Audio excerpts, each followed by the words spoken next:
Episode 162 of the Author Stories Podcast. I'm your host, Hank Garner.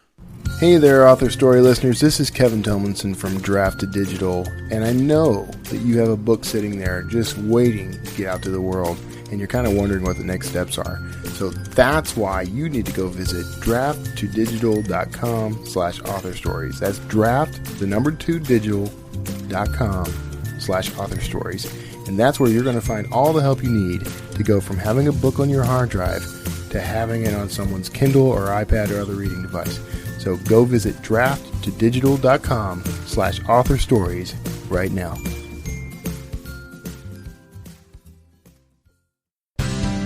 Thanks for joining me each week as I do this podcast. I hope you get as much out of it as I do. It is a real joy to bring you these interviews each and every week.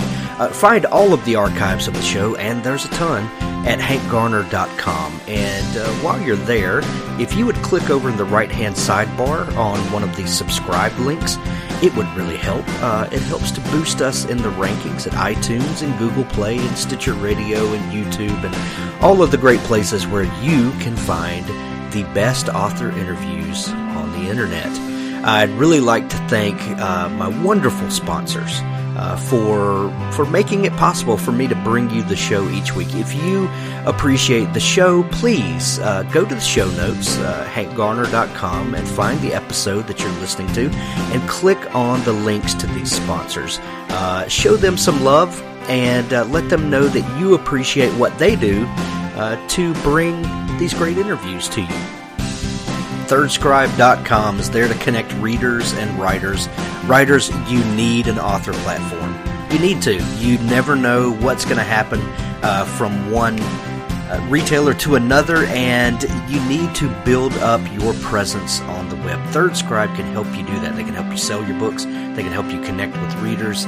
They can do it all for you. And readers, if you're looking for new authors to connect with, go visit ThirdScribe.com. They can help you out.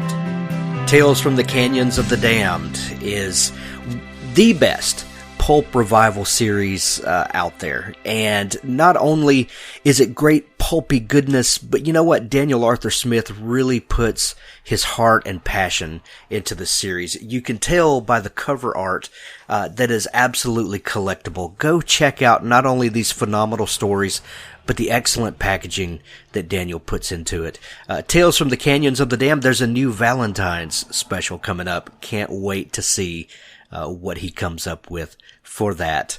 Also, stay tuned right after the episode. There's going to be a short clip from Richard Gleaves' General of the Dead, and pick up his entire Jason Crane series. The first trilogy is finished. So, if you're like me, you don't like to really jump into a book until it's all wrapped up. But that is complete, and I named General of the Dead one of my favorite books of last year. So stay tuned right after the episode for a short clip from that. Thank you for listening. A thirst for revenge sends one man on a deadly journey through the galaxy in the adrenaline-pumping new novel, Galactic Satori Chronicles. Written by Nick Breaker and Paul E. Hicks, this raucous sci-fi adventure introduces Asher, a young man whose world is turned upside down when he discovers that his fiance's death has been directly caused by an imminent alien invasion. In a desire to better understand humans in order to destroy them, these aliens are projecting their consciousness onto unsuspecting men and women, and in the process are learning exactly how to use humanity's own selfishness and greed as weapons against them. Fueled by emotions that the aliens will never understand, Asher bands together with a group of friends. These 4 MIT co-eds are more than meets the eye and go to battle with those who are intent on destroying our planet. Asher takes the fight from Earth to an alien spaceship and back again. A fight that will either save the planet or doom it. The first installment in an upcoming series, Galactic Satori Chronicles, is an engrossing look at the manipulation of time, mental projection, futuristic technology, and of course, aliens. By Nick Breaker and Paul E. Hicks. Pick up Galactic Satori Chronicles now on Amazon. Link in the show notes.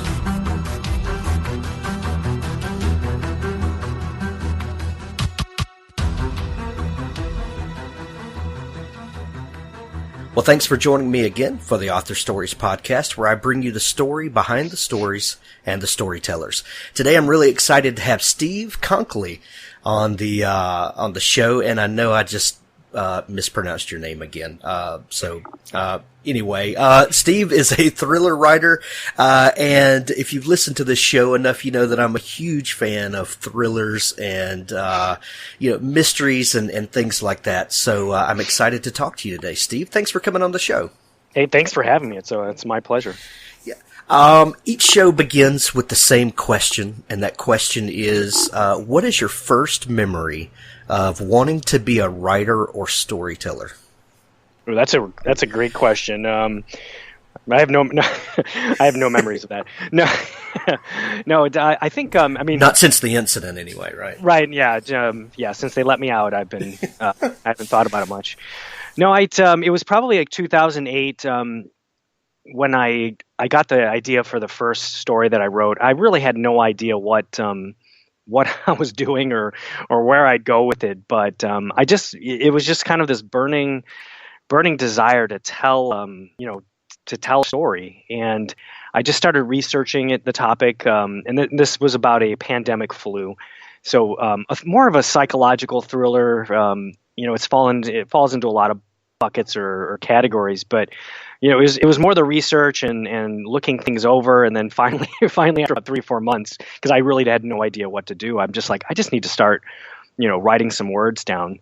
So I came up with a couple character names just to start, and just started digging in a little bit at a time. I was doing it completely part-time.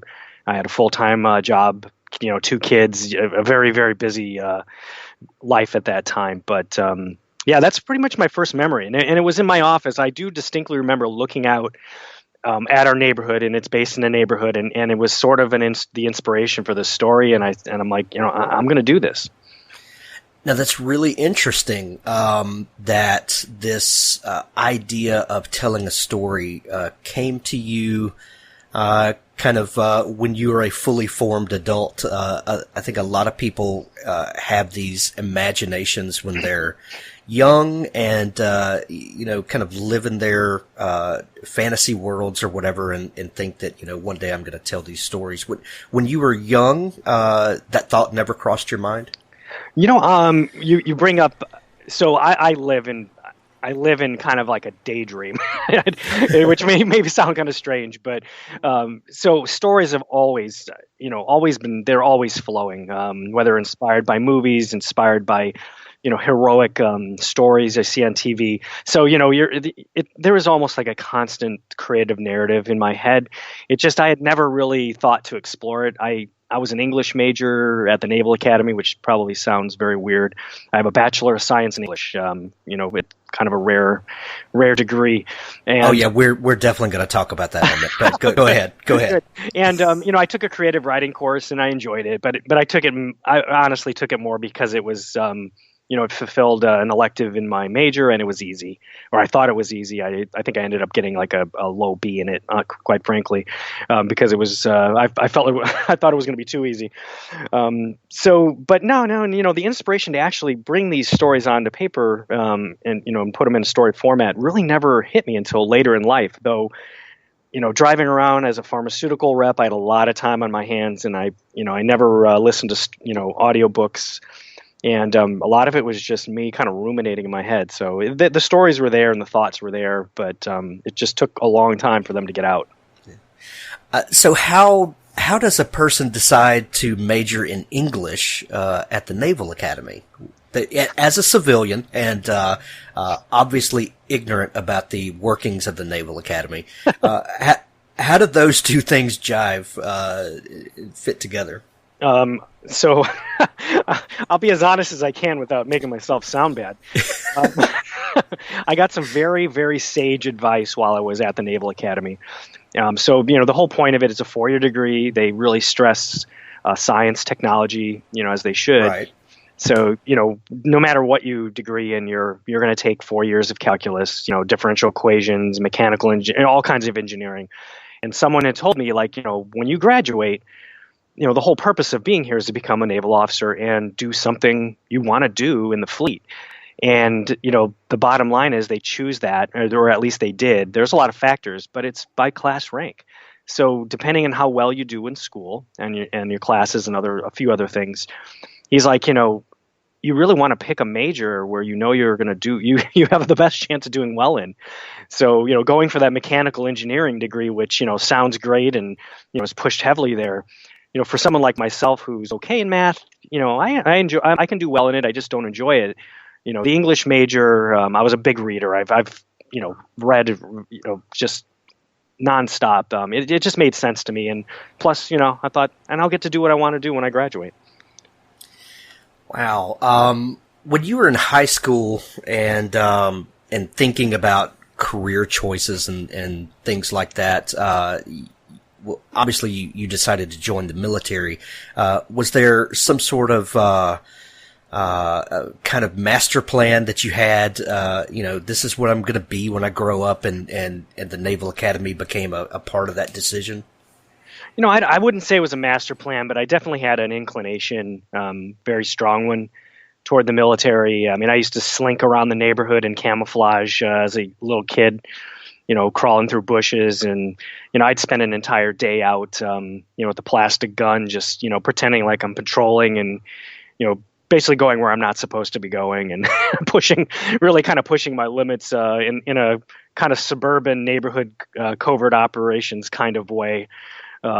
Into people's yards and stuff. So, but it wasn't a master plan. I had decided but probably my sophomore year, my freshman year grades in high school were, good enough, but I really decided I wanted to go to one of the service academies. And actually I wanted to go to West Point, but I was offered both West Point and the Navy and the Naval Academy for my congressman. And as it turns out, I did not get into West Point. I received the appointment to the Naval Academy, which turned out to be a great thing. Awesome. How long did you spend in the Navy? I spent 8 years on active duty. Yeah. What was your kind of primary assignment during that time? So that was not a simple question. It sounded like you probably thought it would be. So this is probably one of the aspects that I think that's helped me a lot it's been formative in my writing to a degree. Is I had a very non-traditional military path. So I graduated from the Naval Academy, and what I wanted to do was go into Naval Special Warfare, the SEALs. And that was one of my driving reasons for picking the English major. I knew I'd do well enough to be able to select that. I was injured in training a couple times. So I spent my first year in and out of SEAL training. And then when it just wasn't going to happen, I was booted out to the fleet. So I spent 2 years on a frigate, a very small ship based out of Japan. But after that, when that door came up, I really wanted to get back into what my passion was, which was, really doing kind of more of the ground pounding stuff. So the only thing available to me at the time was a liaison billet with the Marine Corps. So I spent the next 4 years as a forward observer, spotter, and a liaison officer to a really unique Marine Corps unit. And then I went on to instruct that as well. So, I've kind of been able to, I've gotten a very broad based exposure to different military groups. And the liaison group I worked for, actually, we attached to Army units, Air Force. I really got to see just about every aspect of, kind of the special operations and the regular military workings of all these branches. Nice. Were you an active reader? I know you said that you were a pharmaceutical rep at one time and you did not listen to audiobooks. Right. But were these types of stories that you write now, were these things you were interested in? And, were you an avid reader of these sorts of things? Absolutely. Yes. I've been an avid reader since, I think, I can't even, my earliest memories, picking up Stephen King's The Stand, and you're reading it surreptitiously in the house, thinking my mother wouldn't want me to be reading that. And it's you have no idea how many people have been on the show saying, man, I started by sneaking Stephen King books and keeping it from my parents. Yeah, Cujo, hiding, and I'm like, I'd have another book there, and swapping it out, because there's some definitely adult themes, but no, it's reading, reading horror. I used to love horror, and I still do. Post-apocalyptic stuff, although it was kind of that was a thinner genre back then. There were different types of stories, but the stuff that the books that I really dug into were the spy, espionage, and covert operations thrillers like Ludlum, Frederick Forsyth, Tom Clancy.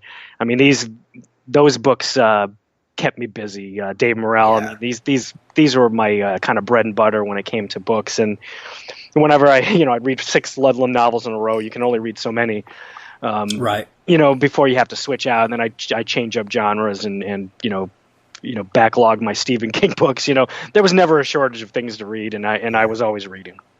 Well, and Clancy and Ludlum have been the undoing of many a young man.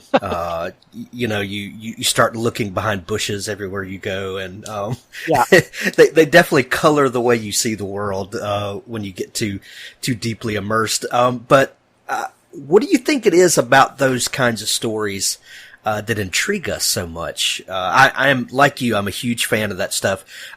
But after 7 or 8 in a row, I need to read some space opera, some blowing up, aliens and stuff, because you just need to give your brain a rest and think about other things. But what do you think it is about those types of stories that intrigue us? And being an author that writes a lot of those kinds of stories, when you're crafting those, what are you trying to hit with the audience? So I know that's a multi-layered question. I'm sorry. I have a tendency to do that. You're paying me back for my what did I do in the Navy answer. No, it's not. I think that, it's a multi-layered answer as well. I mean, I think as a reader, with the Clancy books and Ludlum, I always felt like I was I was behind the scenes in a kind of world where 99.99 repeating percent of the population will never actually see this, and it goes on right, and in many cases it happens right next to them and they never even know. So that's one of the big appeals, is kind of pulling back the curtain, and I like to do that in my books. I do a lot of research and I make it as realistic as possible, but I also I stretch, I create new things. I love it when readers email me and ask me, like, was that, that was great. What about that? Was that real? I couldn't find that anywhere on the internet. Was that something you researched? And, I'll occasionally fess up and say, no, I actually completely made that up. And I'm glad you couldn't tell I did. It wasn't, a laser gun or something crazy like that.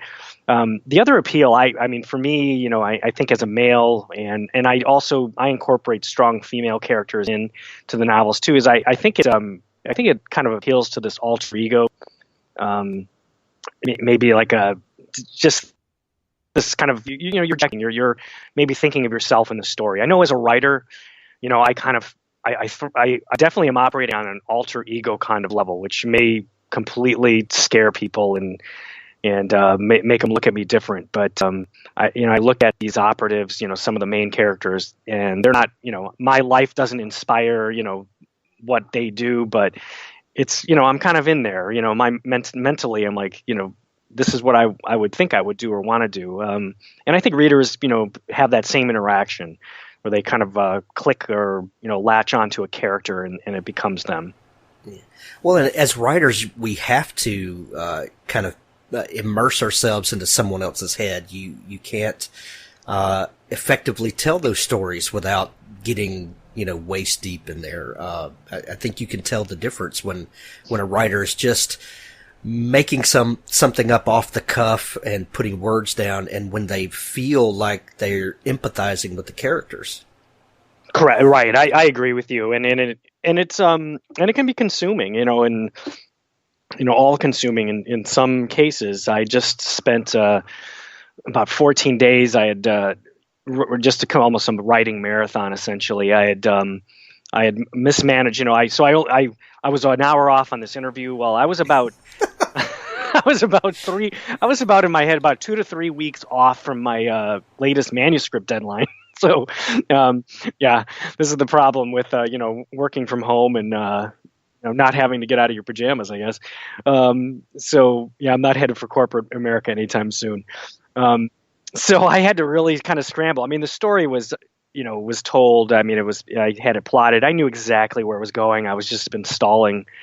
And so I had to do it. But I tell you, 14 days of that intensive writing, really got me. I mean, I could barely pay attention to anything anyone was saying in the house because my mind was just constantly in that, switching between, the protagonists, antagonists, the co-conspirators. I probably was walking around like a zombie for at least that half of that 2 weeks. Oh yeah, when I'm in the middle of a big book project, my wife and kids are like, "Dad's in book mode. He's not listening to a thing you're saying," and and you look up, and go, "Huh? What was that?" Yeah, I get it.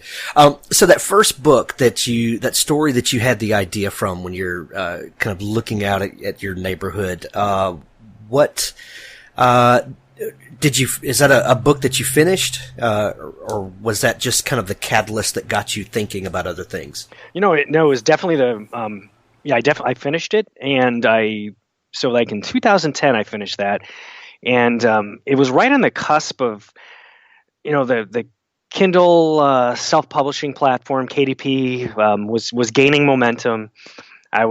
So I was in that mode where I'm like, what do I do with this? My wife's like, all right, so what's the next step? She bought me this nice book on, what to do with your manuscript. And, I thumbed through it and I'm like, man, this is overwhelming. I just want people to read this. How do you go about that? And it was just good timing because I'd read a number of pretty inspiring articles by some of the mavericks of self-publishing at that time and decided, you know what, I'm just going to, I'll do the traditional query letter. I'll take that route, but I just want to make this available right now. So I popped it onto, Kindle, onto Amazon, paper and ebook copies, and much to my absolute surprise, it started selling. So I started to question the whole traditional process and writing query letters, and it really just kept selling. So it kind of validated my ability, or at least my perceived ability, to tell a story. So it was a catalyst that really convinced me that I could do it, and I could actually maybe one day down the line make a living at it. So that became my goal when I started writing the next series. I'm like, that's what I would love to do, is convert over to doing this full time. So what was that? What was the title of that first book? That was called The Jakarta Pandemic. Okay. And worst title ever. No, I'm kidding. Obviously not, because it found an audience. But yeah. So what was the what's the plot breakdown of that book, or kind of what's your pitch for that one? So the pitch for that is it's a completely different setting from your traditional pandemic, the CDC scientist saves the day thriller. This is about a family guy who very, very closely resembles myself in terms of, he's a pharmaceutical rep, ex-Marine, I've changed that, who, he's been kind of watching this. He's a bit of a prepper, a survivalist, but they live in it's an affluent suburb. And he just decides, that this is it. He's reading the tea leaves, so to speak, and, a pandemic is spreading, and he decides to quarantine his family. And, it's more about dealing with the societal impacts, the impacts on your neighbors, your friends. It's not an action. There's plenty of action, but it's not designed as an action thriller. It's really more of a psychological, how do you deal with something where you have to cut off the people you love, and that thin veil of civility in your neighborhood kind of goes to pieces. Yeah. Well, and that's one thing that so much of good genre fiction has all of these tropes and kind of set pieces that we love so much, and that kind of get us excited and kind of into it. But when you peel back those layers, the story that really resonates with people is how we interact with other people, and what really gets down to the core of what we're made of. Right. And yeah. And is that something that you, so after this book and you're pressing forward, are those sorts of ideas and, kind of things to wrestle with, or those things that you're constantly thinking about? Sure. There's always there's always a strong moral dilemma, and even pretty much through all the series and even the concepts I have. I mean, I always say that at the core of every good book is a love story. So all it's always there. There's always a relationship, and that's something I definitely incorporate strongly. Whether you're talking about two co-operators that relation from thesis and framework for the Black Flag series, and the character in the Jakarta pandemic, he was doing everything for his family, protecting them, and the same with my other. I mean, every series kind of has that same core, like where are you crossing the line? You're protecting family, and you have civic duties and duties to help friends. I like that kind of that moral questioning, and creating a gray area. I'm not a big black and white writer at all. Awesome. So after you published that first book, and you saw, okay, this is a thing I can. This is something that I can do. What was your plan going forward? I know that you said this was kind of the beginning of the Kindle revolution, and you kind of mounted that wave and have ridden it pretty successfully since then. But as this kind of was all unfolding and everybody was learning about this together, what was your plan going forward from there? I don't know. No, I mean, pretty roughly. So it took me almost 2 years, actually maybe more, like 3. I may have started the Jakarta pandemic in 2007 or late. It took me a long time to write this book, and that was the first thing I wanted to. That has to change, because I'm seeing one book, meeting with some success, and I thought, well, it would be great if I hadn't spent all this time over the last 5 months just watching it and going, wow, and then researching new markets. I was figuring out, where else could I advertise this? Who else would it appeal to? I'm like, boy, if I had spent half of that time writing the next book, I could have another one out. So I made a pretty strong commitment to carving out time. I was really just piecemealing that other book, weekends, a little at night. I'm not a good night writer. Some people write till 2 a.m. 9 o'clock comes by, and I'm good for TV, and that's about it. So I created this. I really just carved out time. I started getting up at almost 4:30 in the morning, and I'd write until the kids got on the bus, and I kind of had to scoot out for work. And I had a flexible job as a pharmaceutical rep, so I was able to write in my car. But it was that key that morning. That was really kind of the biggest plan. Like, I want to get another book out this year, and then after that, at least 2 a year. And that got me to the point where I could, the day job. So that was the plan, to build up the income to the point where I had the option of just, stepping away. Right. And I think a lot of people, until they see getting that first project out, and you see that this is something that can actually be done, and I can make a process out of this, right? And I can because I was the same way. It took me a long time to write my first book, and it was I didn't have anything to base it on. It was just something that I was doing as it came to me, and but then after that, you start learning craft. I guess is really there's craft as far as storytelling, and then there's the discipline of, this is a job. It's, it's also my art, and, we can put all those things on it because it is. But it's something that you have to commit to do. What were some of the things that you learned, that helped you get into a regular schedule, helped you get your word count out much more quickly than that first project, and kind of helped you to make this manageable?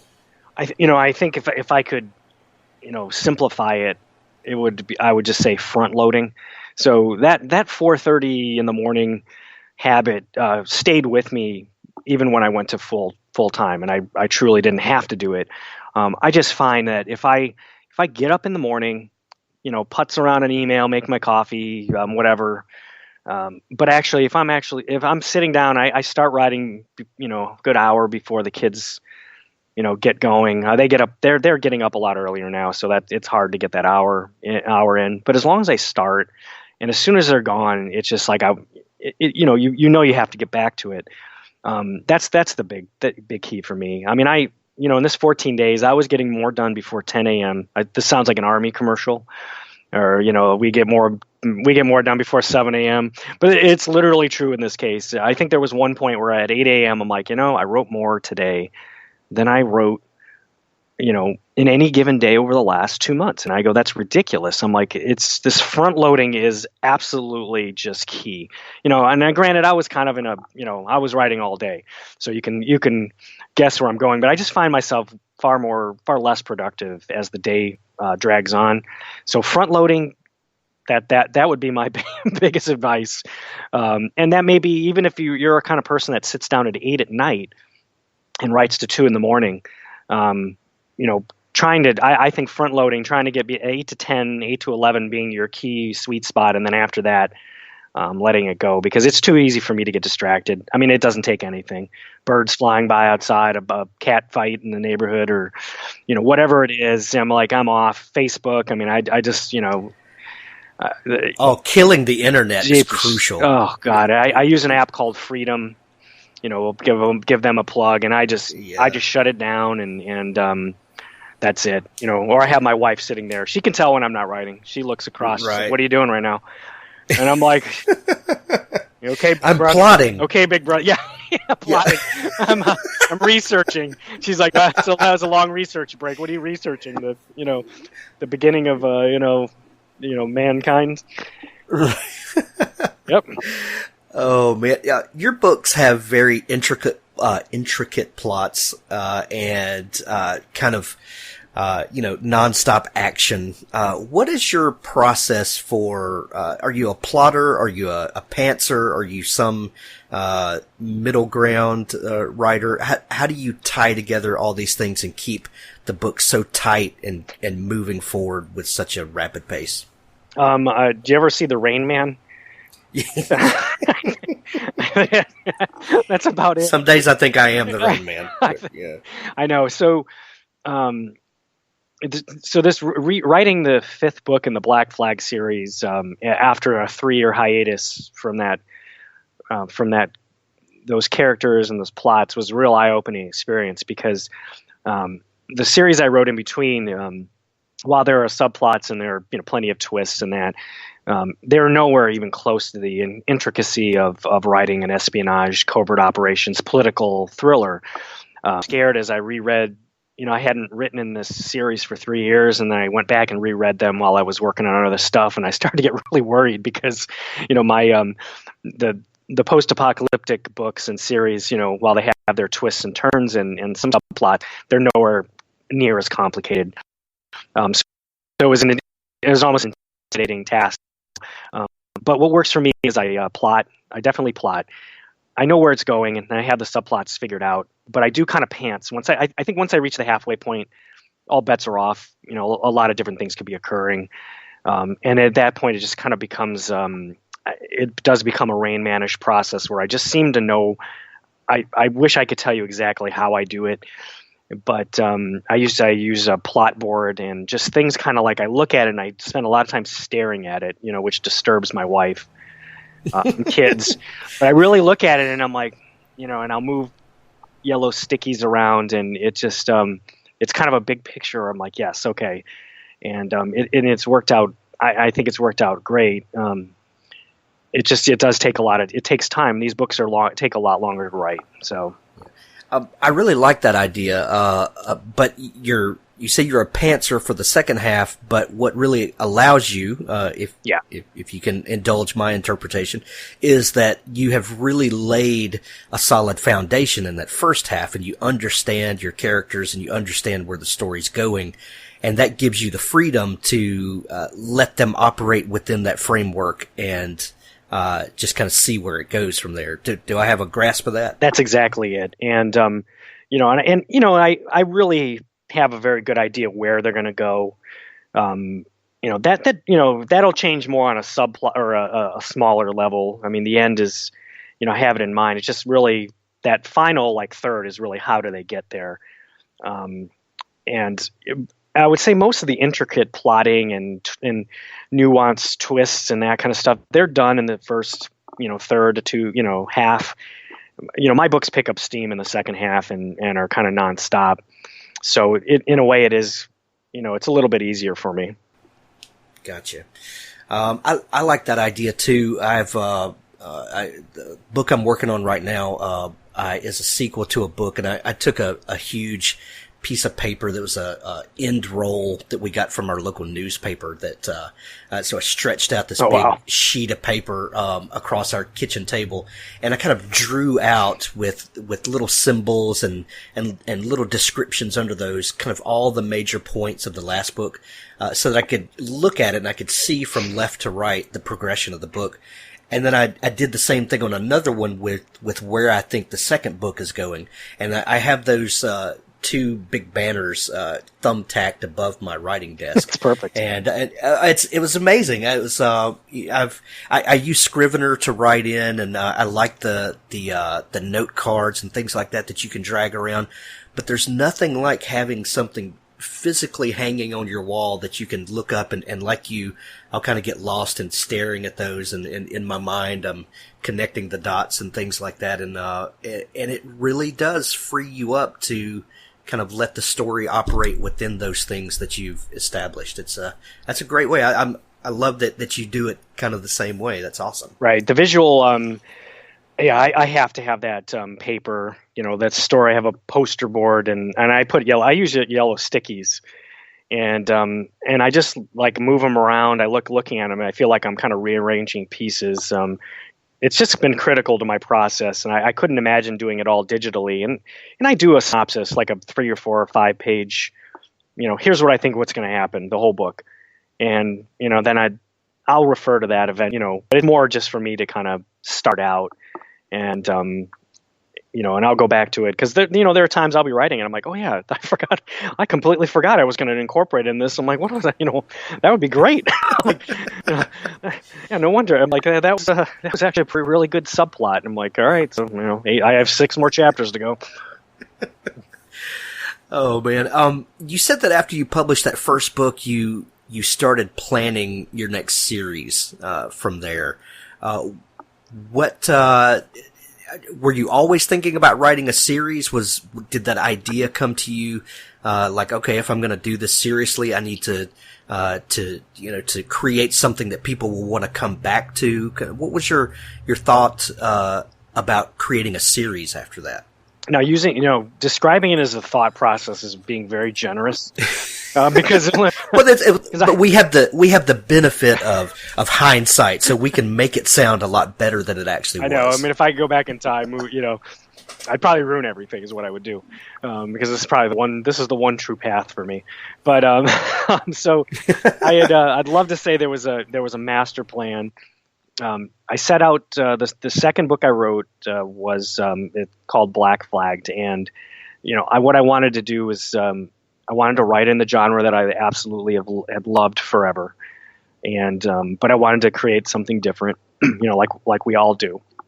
None of us really just set out, I'm gonna make this exactly the same. Although that does sound like logical and like a good business plan, we all strive to make things different, and that's just the way it works, and put our stamp on it. Exactly. And so I created a story based around a set of characters, and the revival of what I would call like a very effective but controversial covert operations program. And that was what the book was about. The steps taken and all the there was a lot of backstory into these characters. And what I had in mind was, if this is successful, if people like this, I would love to take this group that has been kind of reborn and fit them into a series where they're tackling individual problems as they arise within within the world. And so there was a plan, but it wasn't like all right, I'm gonna have book 1, 2, 3, 4, and this is how it's all gonna go. It was really just, let's create this framework. these characters, and if they're appealing and it works, then we'll go forward, and it did. So book 5 is coming out soon. Yeah. Do you ever get an idea for one of these sort of geopolitical thrillers, and you think, oh, this is the craziest thing that could absolutely happen, and then you turn on the news and you say, well, the real world is way crazier than I did. I'm going to have to scrap that and go to something else.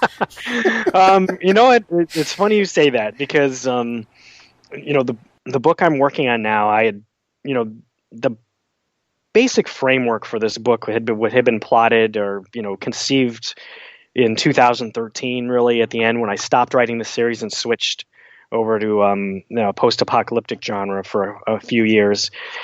And then I wrote about a third of the book in the spring, and then I got busy with summer, and then just one procrastination after another. Actually, what am I?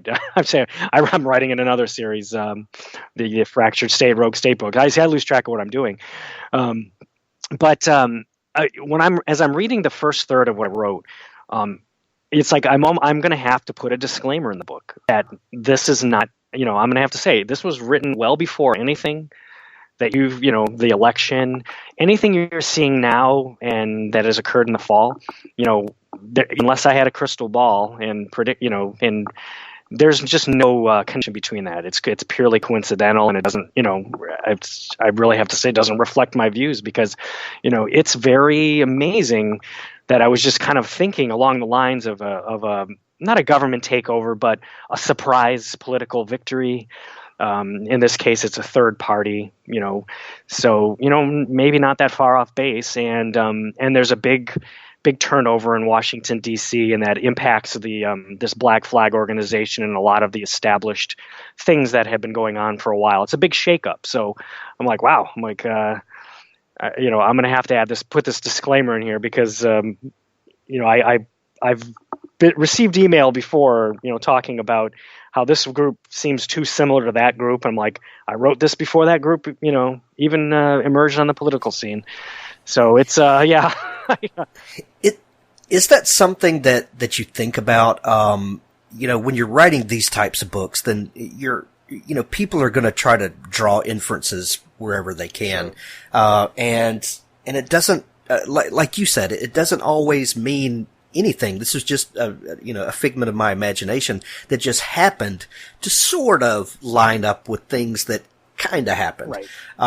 As a writer, do you ever worry about those things, and do you find yourself contemplating how you might tell this without getting the backlash from people? I guess the question I'm trying to ask is, we are in an extremely divided and volatile kind of political situation right now, where you can't get on Facebook for 5 minutes without people arguing back and forth. Sure. Because of that, does that affect you as a writer and the kind of stories that you tell? Do you feel like your freedom to tell stories is a little stifled because of the stuff we're going through right now? I don't. I'd say no, and the reason. Obviously, I am truly gonna put a disclaimer on it, because, I really write these books to be apolitical. You won't. In the entire Black Flag series, I don't think you'll see reference to a Republican Party or Democrat or this, but this rise of this third party that appeared, back in 2012 in these books, I took some heat in 2013, because it didn't resemble the Tea Party, but it was hard to write a book at that point with a third party vying for power in Congress, and without people saying, hey, what are you saying here? So I'm aware of it, but I'm not letting it change the way I tell the story, because I've set out from the beginning, this is it's a very apolitical series. A lot of the political thriller fiction written over the last 3, 4, 5 years has been entirely polarized, and I really didn't want to do that, because I really want a wide range of audience to be able to read it. And they may have trouble with some these are not these are not good. Even the protagonists are, when you look at them, they do some pretty scary stuff, on behalf of national security. They're really gray area characters, and people have a harder time with that, and then come along, and I don't want to make it more difficult and throw in the politics. That said, people are going to infer what they want, from the books, and I'm just hoping that they get engrossed in the story and see that it's really a story about choices, morals, and things like that, and not a statement about this what's going on today. Yeah, well, good for you, because if you're shaping stories around the current political climate, that's going to be a full-time job. Oh, yeah. Editing and re-editing your books to be whatever the the view du jour is. That would drive you mad. But so you write these thrillers that are very contemporary and very Clancy-esque, but you also write these post-apocalyptic stories. Do you approach those projects differently when you're writing, some of the pandemic and post-apocalyptic stuff as opposed to the kind of military thriller stuff? I would say, I do. I mean, the process is is the same, but it's definitely going to be these are going to be more personal stories. They're I want to say they're family based. I mean, that's that's not the right word, but they are. These stories are about regular. I guess you may not call the latest character regular, but they're not covert operatives. They may have a military background or a police background or some kind of other background that helps them more than your average, like an accountant who just has never had an interest in any of this stuff. The approach, the process is the same. The approach is definitely different. These are, I think when I wrote the first book in the Perseid Collapse series, my wife, she's always been my beta reader. And I remember her saying, Alex Fletcher is a little too much like Daniel Petrovich.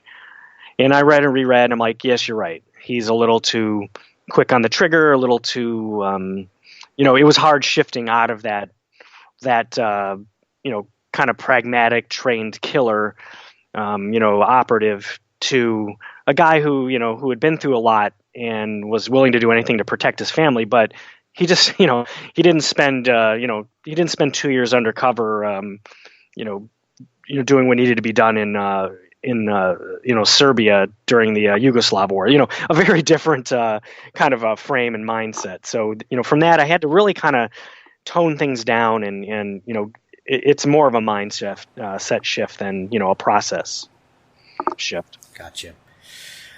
You have a new book out, Rogue State: The Fractured State Series, Book 2. What is that series about? All right, so this is another series that's not coming true. No, a number of years ago, I became interested in. I wanted to, I definitely wanted to write another post-apocalyptic series. Now, it's shifted to more of a thriller for a number of reasons, but I was investigating what to do, and I thought I'll set it in California. So what are the problems that are facing California? I could make it an earthquake and survive that, but I've always followed and had been interested in the drought and the problems California has been having with some of that and resource management, and that got me down the lines of thinking, what would happen if today's drought, the one that's been going on for a number of years, just continued, for the next 20 years? How would that change the way California and the interaction between California and the rest of the country play out? So I developed essentially like a corporate espionage. Conspiracy based thriller, pitting your everyday. Actually, he's might be the most everyday guy I've written. He's a water reclamation engineer who makes a very good living helping them squeeze every drop of water out of the toilets, everything within this San Diego County system. And he witnesses something that he shouldn't. shouldn't have seen, and it just cascades into this just wild murder and conspiracy rampage spree that it has extremely high stakes for California and the rest of the country. Awesome. And that the second book in that series is out. You also have a new book coming out, and you made reference to it a minute ago, Omega, right. Which is the fifth book in the Black Flagged thriller series. Now, you said that you left this series kind of lying dormant for a couple of years. Were readers harassing you for the next chapter in that? Yes, they were. And at some point, I think they stopped, and then I made the mistake of, one day I must have been feeling jubilant and sent an email blast out there. Hey, I'm thinking about writing the next Black Flag book, and it'll be coming out here, now at this point. I've changed that deadline about 8 times. So it just got to the point where I'm like, I've promised this enough, and I'm a man, a person of my word. So, February 20th, Black Flag Omega will hit the streets, and it's a continuation of what has been happening, throughout the plot, but it is kind of a bit of a rebooting. Ah, okay. I think that's one of the worst things that, as a writer, that could happen is that people stop asking about when that next book is coming out. So. Right, exactly. No, yeah. Like, I promise I'll get it. Just don't stop reading. Yeah. I wish there were two. I wish there were two of me. One that writes that series, and the other one that writes the other one. But and then and probably a third one that handles all the promotion yes. and all the stuff that keeps you from writing. That's exactly right. Yeah. How do you balance those things? As being a self-published author and being, very prolific. We talk about the struggles of that first book, and just not really having a framework and not having a focus, because you just don't understand how that works until you do it. But then when you are successful, so much stuff comes with it. You've got to promote, you've got to answer emails, you've got to do podcast interviews, you've got to do all this stuff that, as wonderful and great as it is, it keeps you from writing. So I think you touched on it earlier, is carving out that time early in the day to do that. But as a writer who's also a publisher, who's also, a promotions person, how do you find the balance to make sure all of that stuff gets done? Yeah, I'd be lying if I told you and everyone else that I've mastered that. It's an ongoing challenge. But I think, once again, that front loading of the actual writing makes the big difference. I do start out my day, check an email, anything critical. I probably shouldn't. And I'll check, check the traps to see how sales have been going, since the next, day previously. Yeah. And once again, I probably just shouldn't do that. I should probably just get right into writing, because, that, at the end of the day, that's what it's all about. And then, that's what, pays the bills and keeps the machine moving forward. It's just so easy to get wrapped up in that, and you find yourself, be 3 hours later, and I'm changing descriptions for books and setting up a new promotion, or there's a million different little things to do. I do them in bursts now, a couple times a week. I'll set aside a few hours in the afternoon, and then I'll have a couple tasks that I build up. But I still do some daily maintenance on it. So the Fractured State and Rogue State books, I signed with Thomas and Mercer. So that that part of that diversifying portfolio, but also putting that a lot of that work for at least one of my series in their hands, which has been a great experience. I just it's hard not having control. I mean, I'll be the first to admit. I'm so used to being able to just change and do anything at any time. So working, with a publisher is, it's a different experience. But at the end of the day, I'm not working on those. I'm not doing stuff for those books. They are, and it's very effective. I didn't realize that you had signed with Thomas and Mercer, but man, those guys are doing like really great stuff right now. I've been really excited about a lot of stuff they're putting out lately. Yeah, they really have, and every time I go on Facebook, there's another post, with a cool graphic that has my book in it, stuff going out all the time, and that's the kind of thing I would do before, and I do for my other series, and even 3 years later, you have to keep doing it to keep the books going and relevant. Steve, where can people find you if they're not familiar with your work? Where can they look you up and kind of get plugged into your series and kind of get on the Konkoly train? You can't find me, and that's by design. I'm hidden in a bunker deep in central Indiana. No, you can one of a couple places. I'm pretty across the board exclusive to Amazon with my books right now. So, if you go to Amazon.com and type in, Steven Konkoly, you'll find them all there. You could also go to my website, stevenkonkoly.com, and I have all the books broken down by genre and by series. So that's also a pretty cool place. And I'm not as prolific with blog posting as I used to be, but I guess. I have over 200 posts on there. Most of them are related to books, writing, a whole variety of topics. I almost always publish several articles or posts surrounding each book launch. Background on the writing process I went through, the material, like history, like for Rogue State and Fractured State. I have a good primer on what are the drought issues and what are some of the technologies I kind of created and have improved on, and so there's a lot of good interactive stuff there, and you don't typically, especially some of these bigger authors, I don't think you see that that kind of support. So there's a lot for readers to dig into, and that's the kind of stuff I would love to have as a reader. Well, Steve, it's been a great pleasure to talk to you. I'm going to put links to all of that good stuff in the show notes and send people over to pick up that latest book and also the new book that comes out in just a couple of weeks. Thank you so much for taking time to come on the show. Oh, no. Hey, it's my pleasure. And, for anyone that has questions, I do, you email me. Don't hesitate to reach out. I may not get back to you like immediately, but I get back to everyone, and I have some great conversations going with people. Stay tuned now for a short clip from Richard Gleaves' General of the Dead. How do we know when we are watched? Do the eyes of a predator reflect moonlight, focusing it on our skin?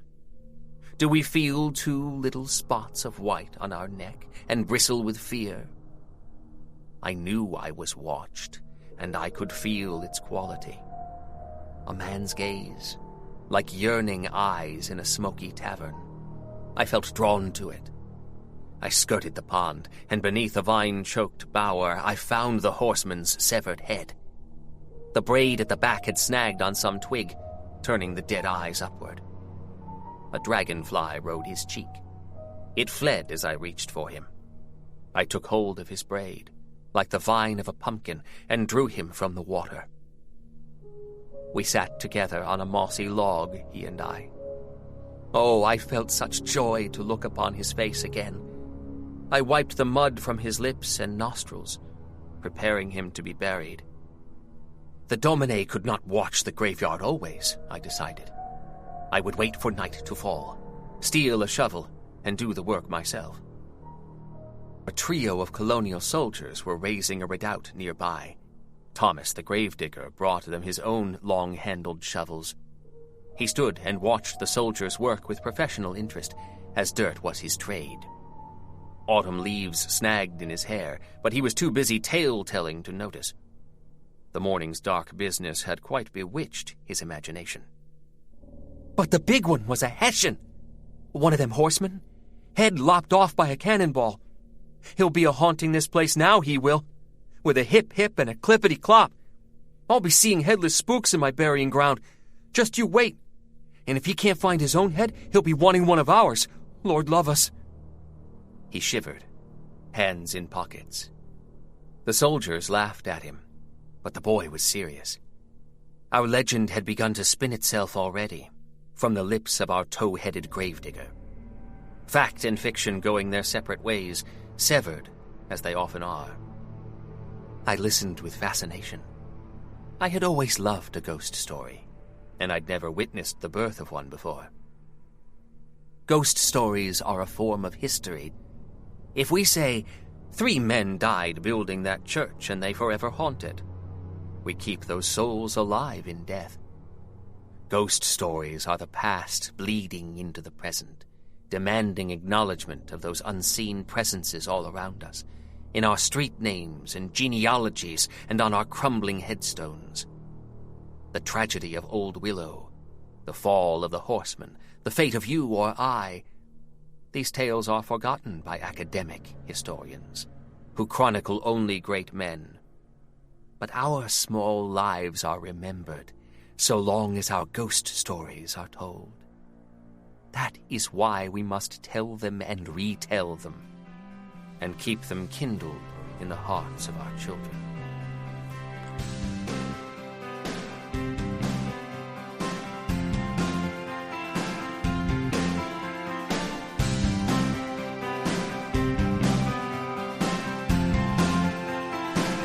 Thanks for listening to the Author Stories podcast. Join me each Tuesday and Friday at hankgarner.com for a new episode.